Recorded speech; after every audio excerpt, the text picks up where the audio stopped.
अस्सलाम वालेकुम dear students. हमारा जो आज का टॉपिक है वो बाइनॉमियल थ्योरम है।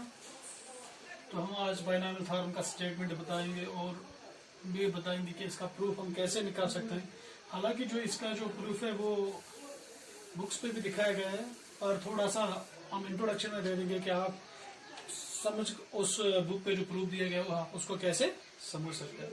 जो बाइनॉमियल थ्योरम का स्टेटमेंट है ये बोल रहा है कि अगर हमारे पास दो टर्म्स है एडिशन में, फिर बाद में केसेस में अगर आप बी की जगह कुछ ले लोगे या बीच में माइनस ले लोगे, पर स्टेटमेंट एक ही है और इसका पावर एन है, तो ये किसके बराबर आ जाएगा।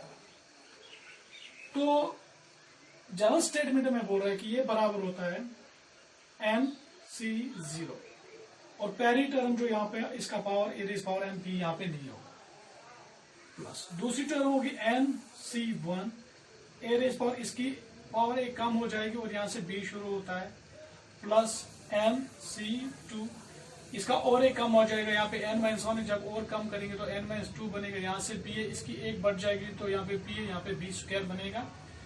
इसी तरह से जो इसकी तीसरी टर्म है N C three, A raise power यहाँ से ए का और एक कम हो जाएगा, दैट्स एन माइनस थ्री और B Q plus dash dash dash dash, last में जो nth टर्म होगी वो क्या होगी एन सी एन, और आखिर पे जो ए होता है वो खत्म हो जाता है और वहां पे बी रह जाता, that is B raise power N. तो सेम है कि यहाँ पे जो पावर नीचे होता है, जो नीचे होता है चाहे 0 हो, 1 हो, 2 हो, 3 हो, 4 हो, वही पावर लास्ट पे, वही हर टर्म में बी का पावर रहता है। यहाँ पे 0 है, बी रेज़ पावर 0 इज 1, इसलिए यहाँ नहीं लिखा गया है। यहाँ पे 1 है तो बी रेज़ पावर बी का पावर 1 आएगा, यहाँ पे 2 है तो 2 आएगा, 3 है, याद रखने के लिए काफी है ताकि आप इसका जो जनरल स्टेटमेंट है वो आराम से याद रख पाएंगे। पहले एनसी जीरो जो हमने परमुटेशन कॉम्बिनेशन में पढ़ाई है, पहले ए की पावर क्या है और साथ में बी का पावर वो देना जो आप नीचे लिखोगे। तो आप इस बाइनॉमियल थ्योरम को हम कैसे प्रूव कर सकते हैं। इस बाइनॉमियल थ्योरम को हम प्रूव करेंगे with the help of principle of mathematical induction. वहां पे क्या करते हैं हम इसको 3 स्टेप्स में प्रूव करते हैं। यहाँ पे मैं 1-2 स्टेप बता देता हूँ और तीसरा स्टेप आप खुद भी कर सकते हैं। तो प्रूव करने के लिए क्या करेंगे हम, इस स्टेटमेंट को हम किस से डिनोट करते हैं, पी एन से, सच दैट वो किसके बराबर आएगा, a plus B raise power n, that is called N C zero, A raise power n plus N C one, A raise power n minus one plus B, N C two, A raise power n minus two B square plus dash dash dash plus N C N B raise power n। अब हम देखेंगे कि हम इसको कैसे prove करते हैं with the help of principle of mathematical. वहां पे सबसे पहले क्या करते हैं, 1 के लिए प्रूव करते हैं। अगर हम यहाँ पे लिखेंगे for n is equal to 1, तो p ऑफ 1 ये किसके बराबर आएगा, a plus B raise power 1, that is equal to, अब पावर क्या है 1 c 0 a raise power 1 plus 1 c 1, a raise power 1, जब इसका एक पावर कम हो जाएगा वो a रेज़ पावर 0 बनेगा, लिखने की जरूरत नहीं, और b रेज़ पावर 1 वो किसके बराबर आएगा 1 c 0 a plus 1 c 1 b, a raise power 1 तो a के बराबर आएगा और b रेज़ पावर 1 b के बराबर आएगा। आपको पता अगर आप परमुटेशन कॉम्बिनेशन आपको याद है कि 1 c 0 ये भी 1 के बराबर आएगा और 1 c 1 ये भी 1 के बराबर आएगा। कैसे, जो परमुटेशन कॉम्बिनेशन में हमने दिखाया है, that is equal to 1 into a plus 1 into b, that is equal to a into 1 a plus b। That means Pn is true for n is equal to 1. With the help of principle of mathematical induction हमने पहले दिखाया कि ये n के लिए दिखाओ कि ये 1 के लिए दिखाओ ये प्रूव है या नहीं है।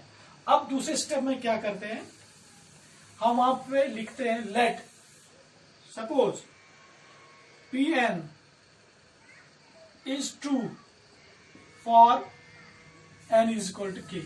हम मान लेते हैं कि जो Pn है ये किसके लिए ट्रू है, फॉर n इक्वल के, तो ये किसके बराबर बनेगा, P of K as a plus B raise power K, जहां पे n है वहां पे k आएगा, a रेज़ पावर के प्लस के सी वन, a रेज़ पावर के माइनस 1b प्लस के सी टू, a रेज़ पावर के minus 2b square plus dash dash dash plus के सी के, यहाँ पे एक खत्म हो जाएगा और बी रेज़ पावर के।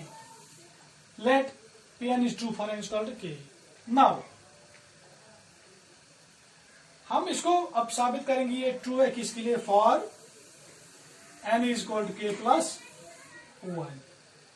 तो p ऑफ k प्लस 1 किसके बराबर आएगा, a plus B raised power k plus 1, वो किसके बराबर आना चाहिए, k plus 1 c 0 a raised power k plus 1 plus k plus 1 c 1 a raised power, जब यहां पे a खत्म हो जाएगा तो k रह जाएगा और साथ में क्या आएगा b, k plus 1 c 2 a raised power k minus 1 b square plus dash dash dash plus last term क्या आएगी यहाँ पे k plus 1 c k plus 1 एरे b raised power k plus 1। अब यहाँ पे हमें दिखाना है कि a plus B raised power k plus 1 is equal to this.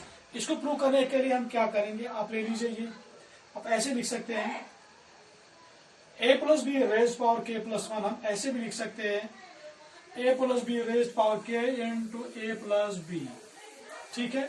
और a plus B raised power k, a plus B raised power k किसके बराबर है, kc 0 a raised power k, kc 1 a raised power k minus 1 b plus kc 2 a raised power k minus 2 b square plus dash dash dash plus kc k b raised power k।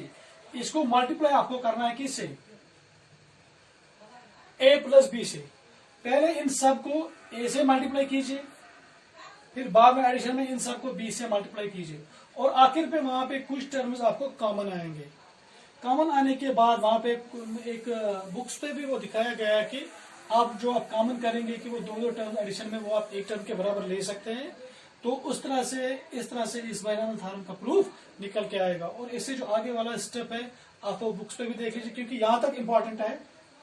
और यहाँ से फिर क्या होता है कि general multiplication शुरू होता है, और जनरल मल्टीप्लिकेशन करने के बाद आपको वहां पे पता है कि जो लाइक टर्म्स है वो कॉमन करेंगे आप वहां पे, और आप इसका प्रूफ निकाल सकते हैं। तो ज्यादातर तो बाइनोमियल थ्योरम का प्रूफ आता नहीं है, अलबत्ता इससे रिलेटेड जो क्वेश्चंस है वो आते हैं। तो इसके आने वाले लेक्चर्स में हम इसके रिलेटेड क्वेश्चंस करेंगे।